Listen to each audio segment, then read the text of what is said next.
Assalamu alaikum wa rahmatullahi wa barakatuh. À vous, docteur Zakir, et aux frères et sœurs musulmans et chrétiens réunis ici en ce lieu, que la paix et les bénédictions du Seigneur soient sur vous tous. Je suis Ismaël, un humble serviteur de Dieu, et j'ai une question. Le monde est en ébullition. Partout sur Internet, on voit des titres alarmants. Israël 2026, le retour de Trump et l'Apocalypse, la prophétie biblique que personne ne vous dit. Les gens ont peur. Les chrétiens regardent le livre de l'Apocalypse. Les musulmans scrutent les hadiths sur la fin des temps. Docteur, sommes-nous arrivés au point de non-retour? Est-ce que 2026 est l'année où tout bascule, comme certains le prétendent, en liant la géopolitique actuelle au texte sacré? Wa alaykoum assalam wa rahmatullah. Mon cher frère, il faut d'abord poser une base scientifique et théologique. L'être humain a toujours eu une fascination pour la fin du monde. Pourquoi? Parce que l'incertitude crée l'angoisse, et l'angoisse cherche des dates pour se rassurer. Concernant l'année 2026, il n'existe aucune preuve dans le Coran ou la Sunna authentique qui mentionne une année spécifique pour un événement majeur de la fin des temps. Allah dit dans la sourate Luqman 31-34, « La connaissance de l'heure est auprès d'Allah seul. » Si le prophète Mohammed, paix sur lui, qui était le messager le plus proche d'Allah, a dit qu'il ne connaissait pas la date, comment un youtubeur ou un analyste politique en 2026 pourrait-il la connaître? Fixer des dates est un jeu dangereux qui mène souvent à la perte de foi quand rien ne se produit. Cependant, ce que nous voyons aujourd'hui en Israël et dans la politique mondiale, le retour de figures comme Donald Trump, peut être analysé comme des signes mineurs ou des contextes préparatoires. Mais attention, l'islam nous enseigne la prudence. Nous ne devons pas être des spectateurs de l'Apocalypse qui attendent une catastrophe, mais des serviteurs d'Allah qui travaillent pour la justice. Les prophéties bibliques mentionnent souvent la reconstruction d'un temple ou des conflits au Moyen-Orient. Certaines écoles chrétiennes évangéliques poussent pour ces événements afin de hâter le retour de Jésus. En islam, nous savons que les événements arriveront selon le décret d'Allah, pas selon les agendas politiques de Washington ou de Tel Aviv. La prophétie la plus redoutée, ce n'est pas une guerre mondiale. C'est l'aveuglement spirituel des masses qui ne savent plus distinguer la vérité du mensonge, le dajjalisme. Docteur, vous parlez de l'aveuglement. Mais regardez la situation en Palestine et en Israël. C'est le cœur des trois monothéismes. Pourquoi tout semble-t-il converger vers ce petit morceau de terre? Est-ce que l'islam confirme que la bataille finale se jouera là-bas? Absolument. Jérusalem, Al-Quds, est centrale. Mais il faut comprendre l'histoire. Allah a honoré les enfants d'Israël par le passé lorsqu'ils étaient obéissants. Le Coran le mentionne. Mais il les a aussi avertis de la corruption sur terre à 2 reprises dans la sourate Al-Isra. Ce que nous voyons aujourd'hui est une manifestation de la puissance matérielle dénuée de justice. Beaucoup de gens lient le mouvement sioniste actuel à des prophéties. Mais le sionisme est un mouvement politique nationaliste né au XIXe siècle, alors que la prophétie est divine. L'islam nous enseigne que Issa, Jésus, fils de Marie, descendra à Damas et se dirigera vers Jérusalem pour mettre fin à l'oppression. Les hadiths authentiques mentionnent la porte de Lod, près de Tel Aviv actuel. C'est une précision géographique fascinante. Mais est-ce pour demain? Allah sait. Ce que nous devons comprendre, c'est que la Terre sainte est un baromètre de l'état moral de l'humanité. Quand l'injustice y atteint son paroxysme, l'intervention divine approche. La prophétie redoutée par les puissants est celle où la vérité triomphe enfin sur le mensonge technologique et militaire. Trump ou d'autres dirigeants ne sont que des pions sur l'échiquier. Ils pensent diriger l'histoire, mais Allah est le meilleur des planificateurs, Khayrul Makirin. Ne craignez pas leurs alliances, craignez seulement votre éloignement d'Allah. Vous parlez de mensonges technologiques. Beaucoup disent que le Dajjal, l'antéchrist, ne sera pas seulement un homme, mais un système. Avec l'IA, la surveillance totale et le contrôle des esprits en 2026. Est-ce que nous y sommes ? C'est une analyse intéressante, mais nous devons rester fidèles aux hadiths. Le Dajjal est une personne physique qui apparaîtra, mais il sera précédé par un système qui prépare son terrain. Ce système est basé sur l'apparence au détriment de l'essence. Il a un œil. Il ne voit que le monde matériel et est aveugle au monde spirituel. Aujourd'hui, en 2026, nous voyons une technologie capable de créer des miracles factices, deepfake, manipulation de la réalité. Les hadiths disent que le Dajjal aura avec lui un paradis et un enfer. Aujourd'hui, le système mondial vous dit « Suis-moi, consomme, accepte l'injustice et tu auras le paradis terrestre, le confort. Si tu refuses, on te marginalise, on te coupe du système bancaire. C'est l'enfer social. » C'est cela, la grande épreuve. La prophétie redoutée n'est pas un monstre avec des cornes. C'est une séduction si parfaite que même des musulmans pourraient s'y perdre. Trump, par son style populiste et son soutien inconditionnel à certaines politiques en Israël, ne fait qu'accélérer cette polarisation mondiale. Mais le croyant doit rester lucide. Le Dajjal ne peut pas tromper celui qui lit la sourate Al-Kahf avec compréhension.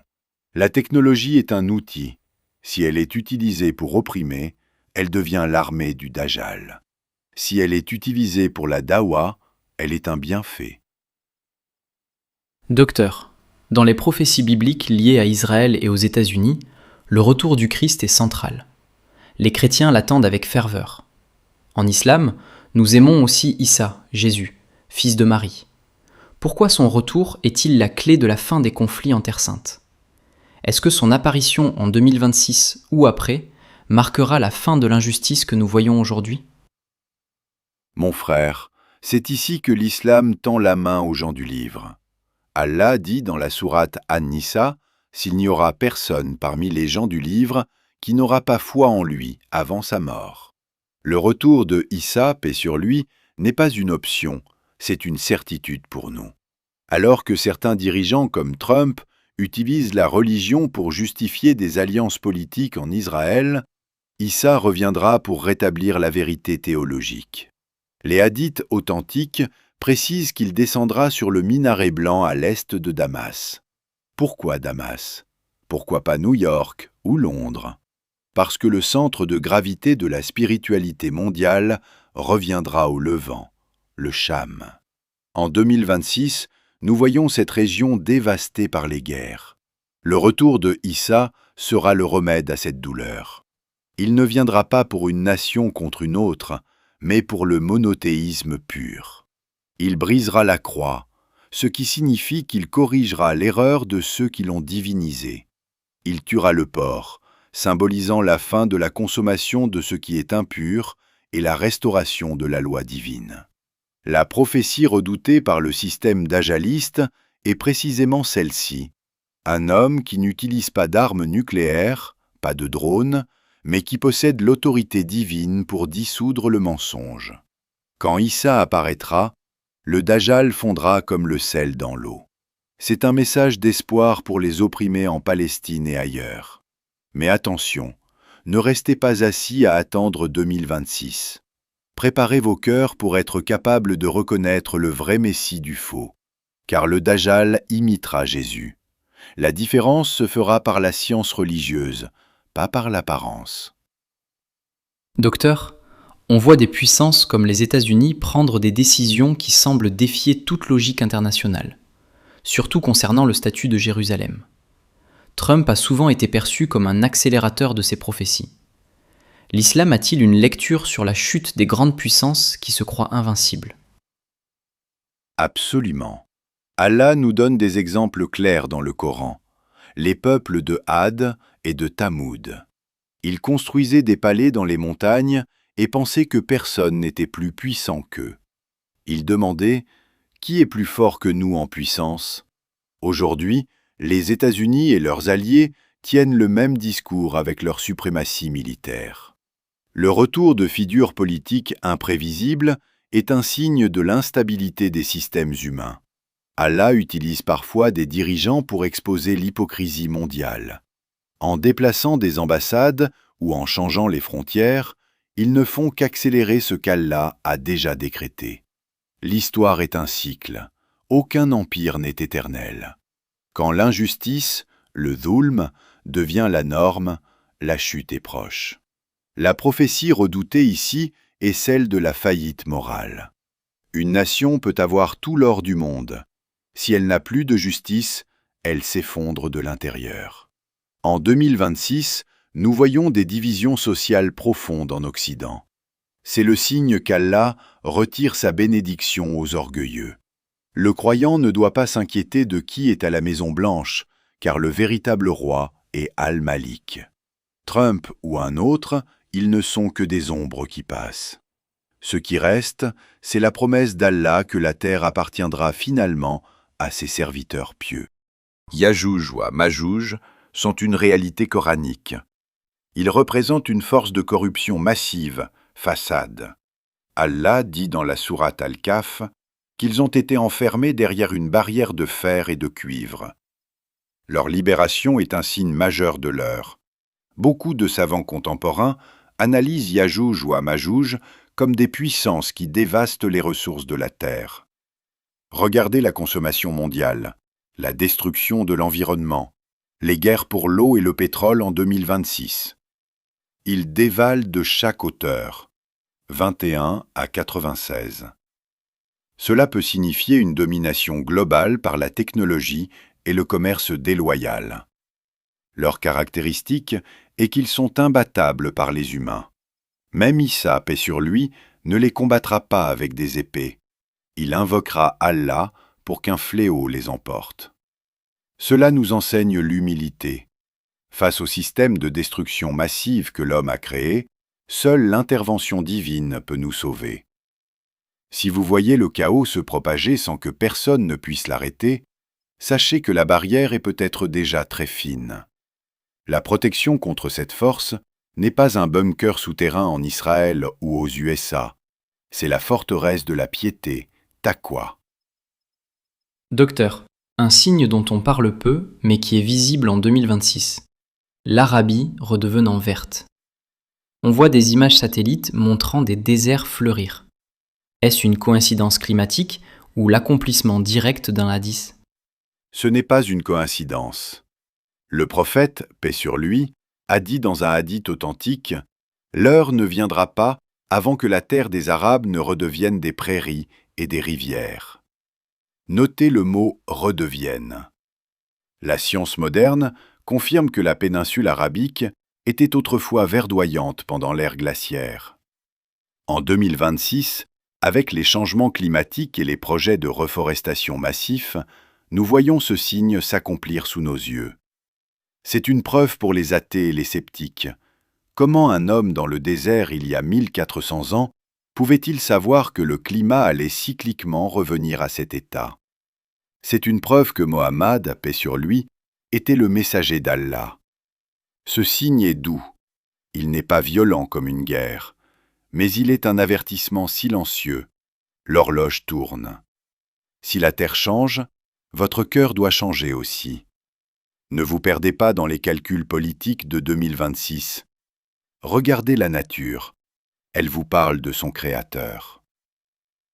Docteur, pour finir cette partie, quels conseils donnez-vous aux jeunes qui voient passer des vidéos Israël 2026 toutes les 5 minutes sur TikTok ou YouTube ? Comment ne pas devenir fou avec toutes ces théories ? Mon conseil est simple.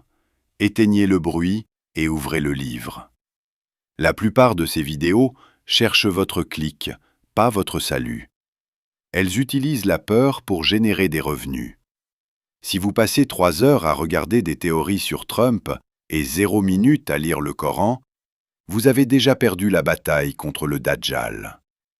La meilleure préparation pour la fin des temps n'est pas de connaître la date de la prochaine guerre, mais de savoir si vous seriez prêt si l'ange de la mort venait vous voir ce soir. La prophétie la plus redoutée par Shaitan, c'est un jeune qui se lève pour le Fajr, qui est honnête dans ses affaires et qui respecte ses parents. Soyez cette personne. Le reste appartient à Allah. Ne soyez pas les esclaves des algorithmes. Soyez les serviteurs du Très-Haut. Docteur Zakir Naik, vos paroles ont été un phare dans l'obscurité. Nous avons compris que la peur est une faiblesse et que la foi est notre seule arme. Je vous remercie également d'avoir écouté. J'invite tous les frères et sœurs qui regardent cette vidéo à s'abonner à la chaîne Horizon d'Akira, à liker et à partager cette vidéo afin que ce message atteigne d'autres personnes. Je vous invite aussi à participer dans les commentaires en posant vos questions concernant ce sujet afin de continuer ces échanges enrichissants et bénéfiques pour la Oumma. Qu'Allah vous bénisse. Rappelez-vous, la victoire d'Allah est proche. Travaillez pour la vérité et la vérité vous libérera.